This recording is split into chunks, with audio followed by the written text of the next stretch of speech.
Hello and welcome to the Lesson 2 case study for 7410, Installing and Configuring Windows Server 2012 R2. Okay, so in this case study, it has been determined that the best route to go for the Server 2012 R2 installation is to install a clean version of Server.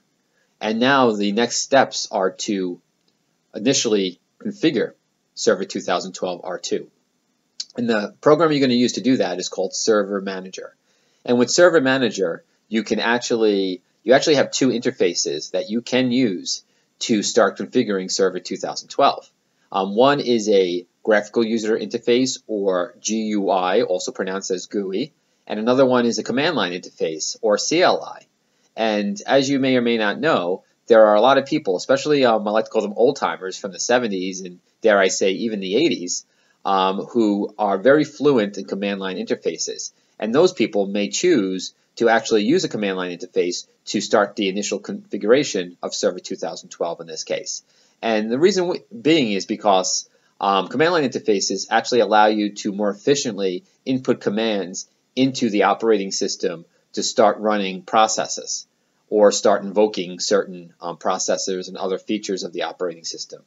And it's actually sometimes quicker to use a command line interface than it would be to use a graphical user interface or a GUI.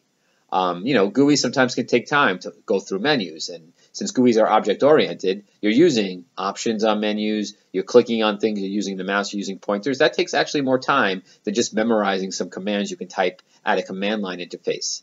So, those are some things to keep into consideration when you start actually installing and configuring Server 2012. Now, the next thing to really keep in mind is a user delegation strategy. And what that means is that you have to start delegating users. You have lots of users and lots of staff members who work for the IT department, and you have to assign them certain permissions. Permissions like, read, write, full access to files and folders, and other permissions of what they can do to start configuring and administering the operating system. You don't want to give a newbie who's a newly hired IT technician full reign over Windows Server 2012 for your whole network. If you do that, you could really run into some major problems. So you really have to think of a good user delegation strategy and only assign high-level permissions to those who you want total, those who you can trust actually totally, and those who you want total control over the network.